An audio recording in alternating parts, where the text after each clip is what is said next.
Welcome to the Chemical Sensitivity Podcast. I'm Aaron Goodman, host and founder of the podcast. I'm a journalist, documentary maker, university instructor, and communication studies researcher. And I've lived with multiple chemical sensitivity, or MCS, for years.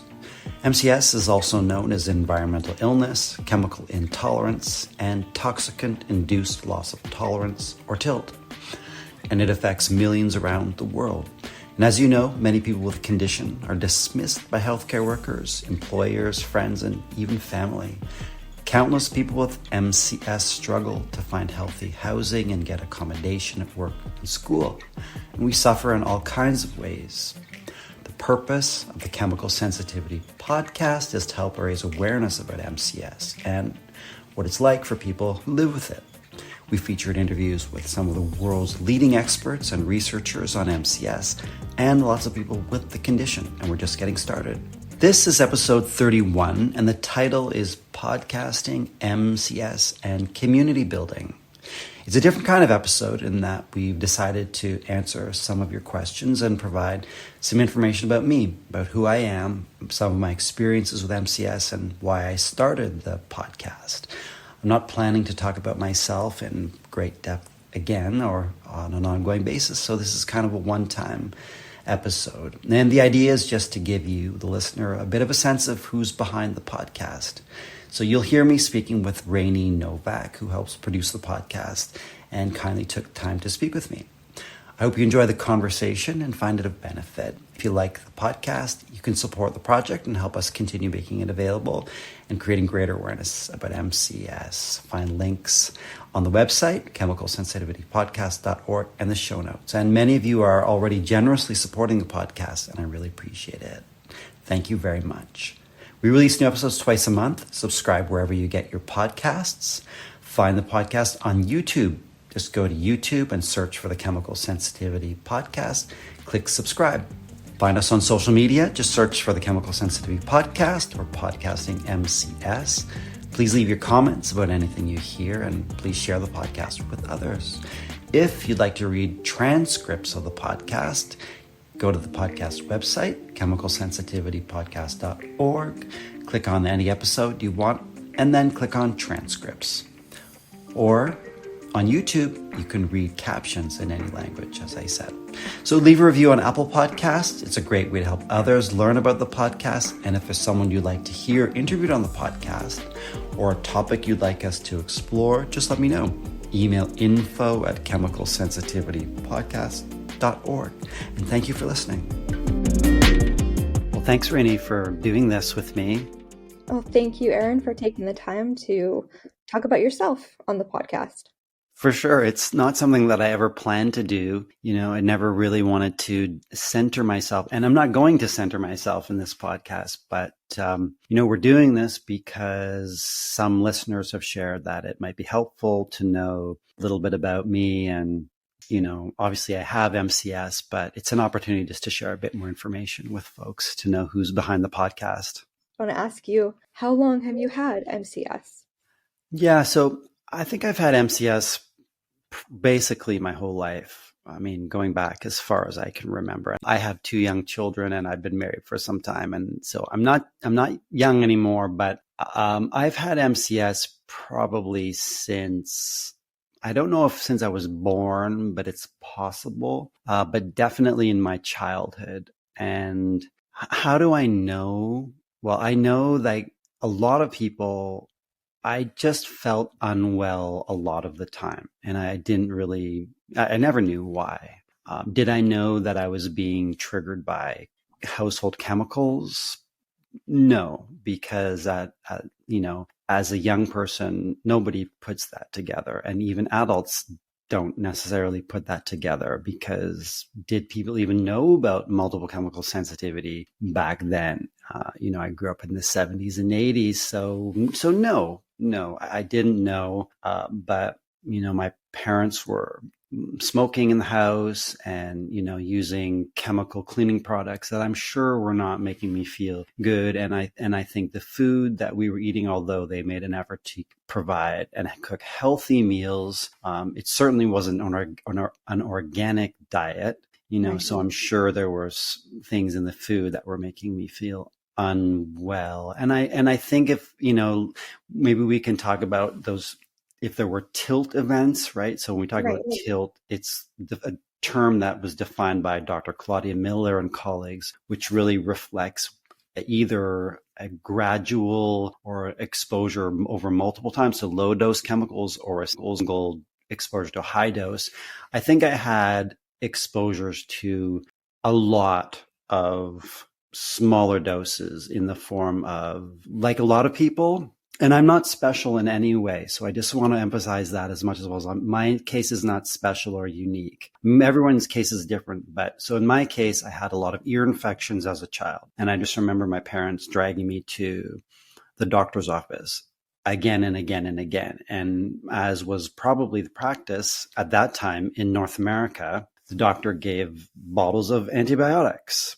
And I recall reading that can be a factor, right? We know a lot of people develop MCS after having antibiotics. And then I had my tonsils out, as a lot of people do, and had general anesthetic. And then I had my wisdom teeth out in my teenage years. And I remember waking up from a general anesthetic because I had 4 wisdom teeth taken out. I had a really bad reaction to the anesthetic, or one of the medications that they had given me. My reaction was really strong. And then throughout my 20s and 30s and even 40s, so now I'm giving away my age more or less, I was working as a freelance journalist and documentary filmmaker.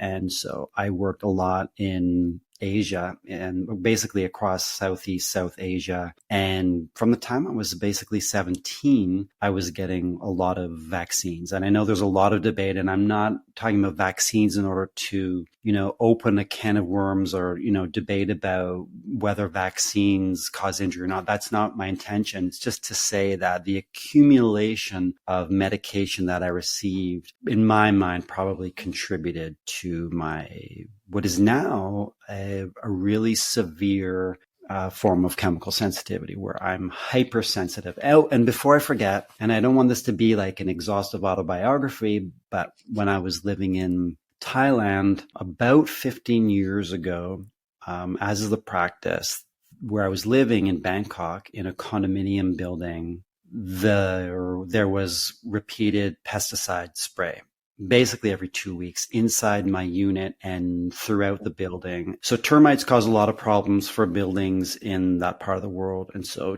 pesticide spray is really commonly used, as a lot of people listening will know. And for most people, I was in meetings where, someone who was working would come in and, holding like a big silver canister and start pumping the stuff into the pesticide in the air. And I'd be like, I got to get out of here. I'm sorry, I've got to leave. And they'd be like, look at me like I was crazy, because most people it's part of the day-to-day there in that part of the world where people don't really ever think about it. But I remember coming home, I'd be out working and I'd come back to the condominium that I was renting in Bangkok. And again, and it's interesting that, having this conversation, Rainey, because I can, just talking about it, connect some of the dots, So I had the same kind of outburst, out of control reaction to the pesticide that I did to the not to the antibiotic, that I had to the anesthetic or the medication from my wisdom teeth surgery removal. So long story short, it got to the point where I could no longer live in Bangkok. And, a lot of people, everyone's aware of the high level of pollution, air pollution, industry pollution there. And I never really thought about it until I could no longer live there, because that was my tilt event. So I had managed my condition up until that point, not knowing what I had, just knowing that I felt unwell a lot of the time, until that tilt event, because that was from one day to the next. After that, so there were a lot of pesticide exposure, but one day I was outside and someone who was working and, using that spray dumped a lot of it, or sprayed a lot of it over the side of the building, and it rained down on me. So I remember feeling it, the moisture of it and the taste of it. So I inhaled it. It was in my mouth, and that was my tilt event. So I've never been the same after that date. Okay. And so after that, I couldn't go outside without reacting to chemicals, perfume, laundry detergents, chemical products, all that kind of stuff. Great. So you've told me about your tilt event, which is something I was going to ask. So with all of this, how were you able to get a diagnosis? How was that process look like for you? Yeah, so I was fortunate at the time, living in Bangkok.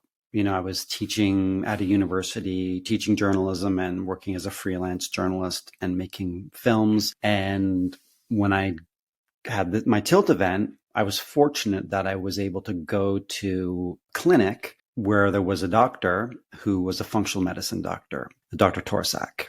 And I feel quite emotional just talking about it because the way circumstances lined up, I was really lucky that I landed in that particular doctor's office, because there have been a number, like many of us, like most of us with MCS, have been many times where I have been met with denialism and been dismissed and told by doctors that I have anxiety disorder when I do not, so that I'm very familiar with. But that particular doctor understood the condition, recognized it, and diagnosed me. Gave me a clear diagnosis of multiple chemical sensitivity. So that was really fortunate. He also provided me with a form of treatment in the form of antioxidant supplements, which provided some limited relief for a time, but not really. I haven't ever found anything that has helped me to recover from this condition. It's one that I continue to live with. Right, of course. So going forward, how has MCS affected your relationships? Well, it's like, everyone listening will know that it's, when you have this condition, it affects everything. So I was fortunate again that my partner, the woman I married, we weren't yet married in Thailand, but we met in Thailand, and her name is B, is a very compassionate person. And she's also trained in biology. So she has a scientific mind and can understand, although even, experts don't exactly know, but because she has a scientific foundation, she can understand that it's plausible. She can understand that I'm not making this up. And there were a couple difficult moments. For example, when we were dating and we were at a performance in a theater, and it was in the earliest part of our relationship, and she was wearing a perfume, and I couldn't be in the theater. I couldn't sit next to her. And so that was very difficult. And so there was a period of adjustment, and for her, she made the decision to use all unscented products, cosmetics, hair, laundry, everything. And so thank goodness, because we know not everyone is willing to, be compassionate and understand. And so fast forward to, we've been together for 16 years and we have 2 children who are 6 and 8. And they're wonderful too, because they really look out for me. And we don't use any scented products in the home. And there are a lot of challenges just being out and about in the world with them, because I'm fully engaged in their lives. But one of the challenges is when they go to school. So they go to elementary school and it's very, very fragrant. It's coming from the cleaning products that the school uses, or I think some teachers may be using air fresheners. And we know during COVID, there was a lot of air, sanitizing products. So, and probably the laundry products that other students wear, I'm guessing, they come home and, it's in their hair and on their clothes. So we have learned, like many do, when they come home, they just change clothes right away and they go into the bath, and they don't like it, but I'm still washing them because it's important that they can't get it out on their own. So that's just our family has had to make that adjustment but they're really kind, So for example, we live in a condo here, and we live in the west coast of Canada in a city called White Rock, which is near Vancouver. We live in a condominium building, and sometimes the elevator can be really fragrant. A lot of time it's not, but I generally take the stairs. But sometimes when we take the elevator, they're like, they suss it out for me. They go in, and if it's frankly, Daddy, no, we can't. So they're really, really sweet and very thoughtful. And I think it's probably good in the sense that, they can make their own decisions as they grow up, but I'd be inclined to think that they probably will choose unscented and healthy products as they grow older too. Hi, it's Aaron, just pausing briefly to say thanks for listening to the Chemical Sensitivity Podcast. You're listening to episode 31. This episode is called Podcasting, MCS and Community-Building. It's a different kind of episode. We've decided to answer some of your questions and provide some information about who I am, about some of my experiences with MCS and why I started the Chemical Sensitivity Podcast. You're hearing me speak with producer Rainey Novak. And thanks so much for listening. Subscribe wherever you get your podcasts. And if you like the podcast and still want to support the project, please find links on the website and in the show notes. Just go to chemicalsensitivitypodcast.org. Your help allows us to continue making the podcast and create greater awareness about MCS. Thank you very much. Well, it sounds like your family is very respectful and understanding, which is wonderful. Not a lot of people have that, of course, as you know. They think it's just an anxiety disorder. You've talked about your family. What about friends? Did you have any negative experiences with friends? When it comes to friends, I would say now most of my social interactions are with people online. So I remember it's just hard. It's hard making friends as an adult to begin with, I find, but it's also hard to, for example, I've been becoming friends with another child's father at the school where our kids go, because we're there in the playground almost every day, as our kids are playing after school. And, we've become, I think we call ourselves friends. We don't hang out on weekends or anything, but, the way we talk with one another, I'd say we're on the way to becoming friends. And I've been fully transparent about my MCS with this particular individual. And they came to our daughter's birthday about a month-ish ago. And he came wearing Axe deodorant or something really, really fragrant. And so I was really surprised by that, but maybe not that surprised at the end of the day, because, it just symbolized to me that it's going to be really hard to make friends with people who don't have the condition. I remember just another story. I was becoming friends with another fellow who also happened to be the father of one of the children that our children were playing with at that time, a couple of years ago. And we had a family get together, and his spouse, his wife, came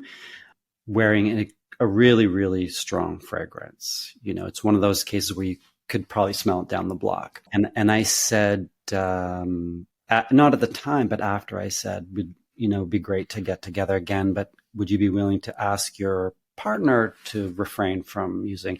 And I didn't hear from that person again. So I think it's hard. It's really hard to be in the world and develop friendships with this illness. So I've kind of resigned myself to 99% having relationships with people online.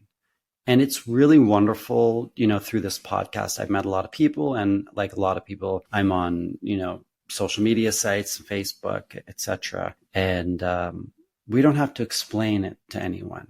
Right. We don't have to explain it, because it's really difficult to, I could just share one more story. For example, I don't go to a particular extended family member's house anymore because of the laundry products they use that are really, really toxic. And yet they continue to invite us over, and I just can't, I just prioritize my health now, because it's not worth it being in that environment and just feeling ill, because as a parent with young kids and, with a lot of responsibilities, I just can't afford to not feel well anymore. And I think that's the great thing about having a diagnosis and just knowing, like, and as I'm getting older too, like, I realize there isn't as much time left. So with the time that I have, I want to feel good.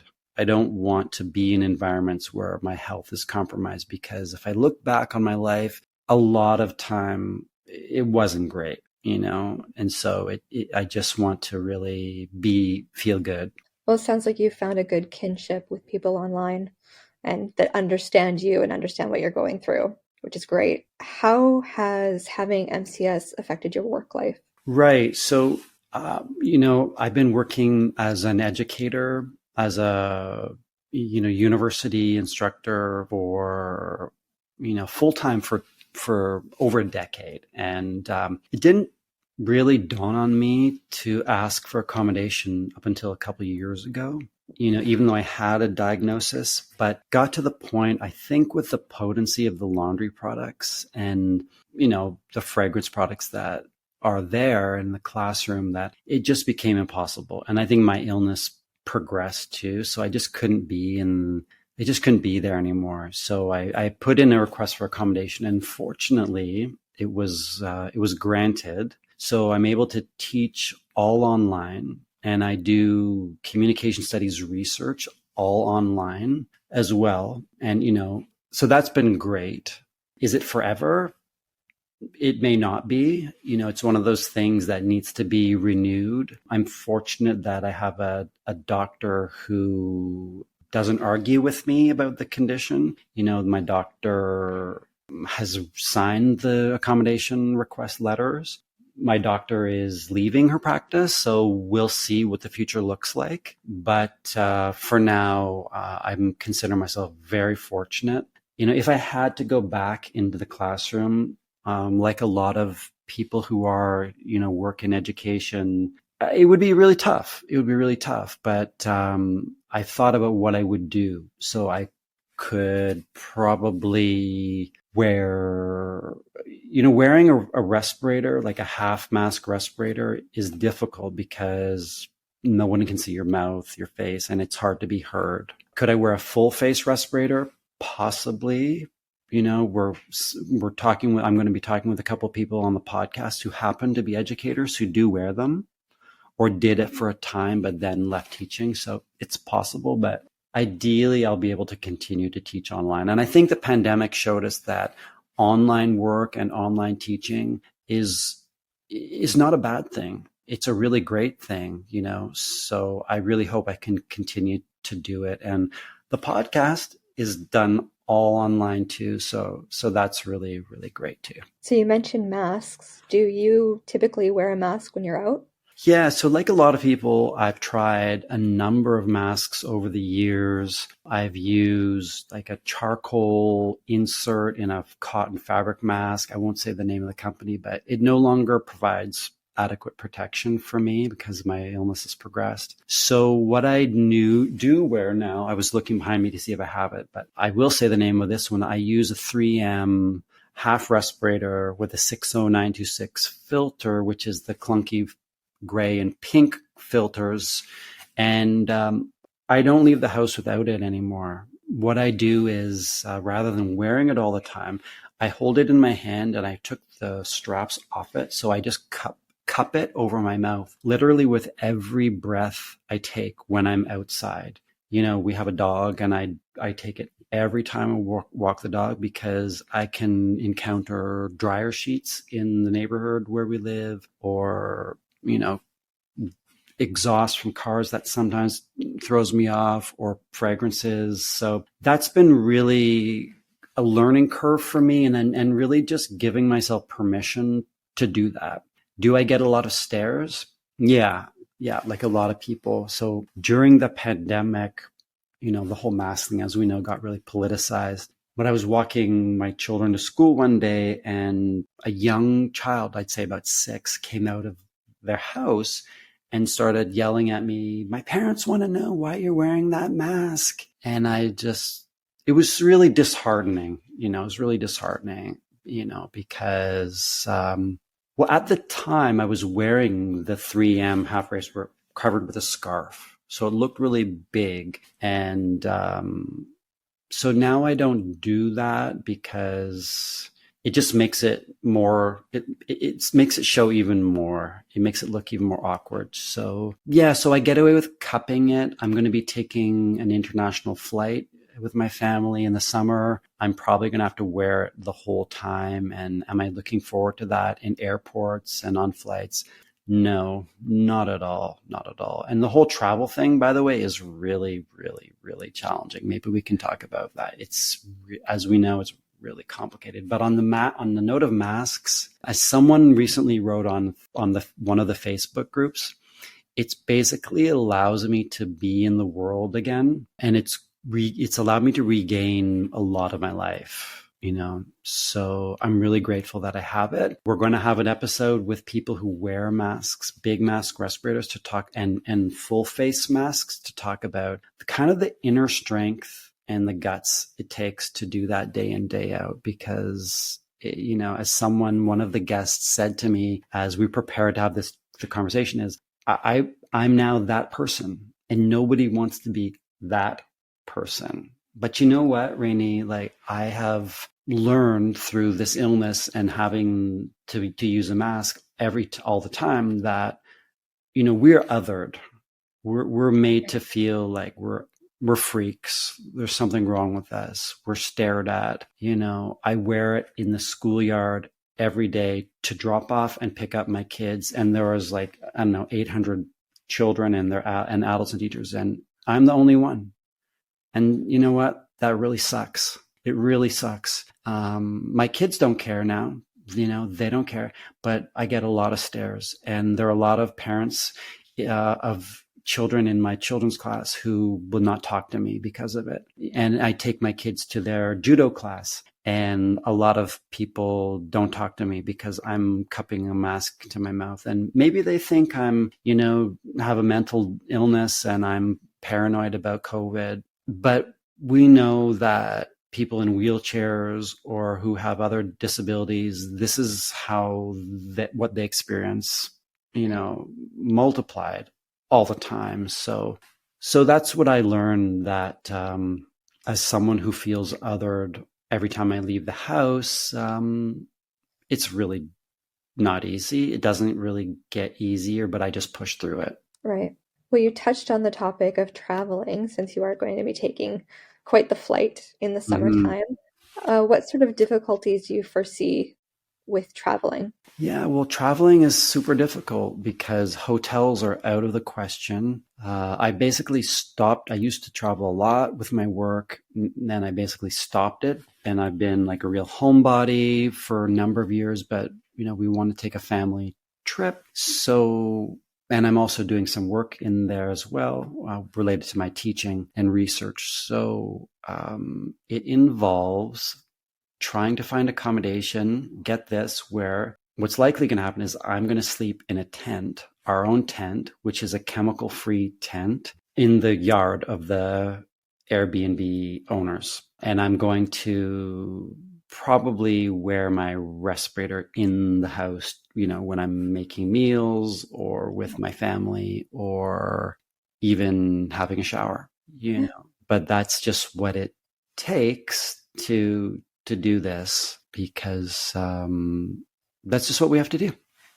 Right. It is what it is. Yeah. So mask in Ubers, on trains, on planes, sleeping outside. And that just takes a lot of coordination. It's a lot of planning, a lot of planning, but it is what it is. Right. So with all your experience with MCS, did you decide to do the podcast to share information? Is that what brought about the podcast?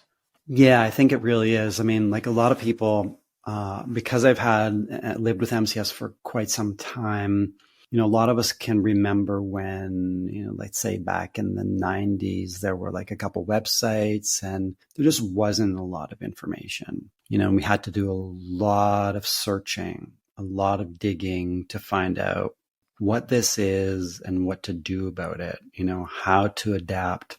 So So there's still, with social media, there's more information available to us, and the level of support that people provide to one another is incredible. There have been some podcasts made by people with MCS, and I recently learned about one that was done like way back. But what I want to do with this podcast, the Chemical Sensitivity Podcast, is a couple things, just to provide another opportunity for people with the illness to voice their experiences, to talk about their lives and how it's impacted them. And there is some research being done. So, we're talking to physicians who know about the illness and researchers. And yeah, so we're trying to do like educational, informative, and also hopefully engaging and sometimes fun and interesting. So it's been a lot of work. I won't deny it. We just finished celebrating the first year of the podcast, and it's just getting going. So the reception has been phenomenal. There are thousands of listeners across North America, Europe, EU, UK, Australia, New Zealand, across Asia. So our goal is really to reach people wherever you are. One thing that's really exciting is that the podcast is now available on YouTube. Thanks to your help, Rainey. So the podcast is on YouTube, and there it's available in any language. So captions are available in any language. And the podcast is available on most platforms, virtually all platforms. It's free to subscribe. We have new episodes twice a month. Perhaps as we move to wrapping up, we could discuss how having MCS has changed your life. Yeah, it's continues to challenge me. It's also shown me, what's important in life. The quality time when I'm healthy, in healthy environment, with my family, doing work that I, believe in. That is such a gift that I can do that. So, and I get a lot of satisfaction by talking with other people who live with this illness. So that's been really gratifying too. So super grateful for all the support from people who listen and subscribe and support the podcast. We hope you continue to listen. I hope it's been helpful maybe. Thank you for bearing with me as I kind of shared this part of my life with you. And thank you, Rainey, for all the work you do on the podcast and for taking time to speak with me. That brings us to the end of this episode of the Chemical Sensitivity Podcast. Thank you very much to producer Rainey Novak for speaking with me. We release new episodes twice a month. Subscribe wherever you get your podcasts. If you like the podcast, you can support the project and help us continue making the podcast available and creating greater awareness about MCS. Please find links on the website, chemicalsensitivitypodcast.org, and in the show notes. Many of you are generously supporting the podcast, and I really appreciate it. Thank you so much. Please find the podcast on YouTube. Go to YouTube and search for the Chemical Sensitivity Podcast and click subscribe. Find us on social media. Just search for the Chemical Sensitivity Podcast or Podcasting MCS. Leave your comments about anything you hear on the podcast, and please share the podcast with others. If you prefer to read transcripts of the podcasts, you can go to the podcast website, chemicalsensitivitypodcast.org, click on the episode you want, and then click on transcript. Or you can read captions on YouTube. Leave a review on Apple Podcasts. It's a great way to help others learn about the podcast. And if there's someone you'd like to hear interviewed on the podcast or a topic you'd like us to explore, just let me know. Email info@chemicalsensitivitypodcast.org. And thanks for listening.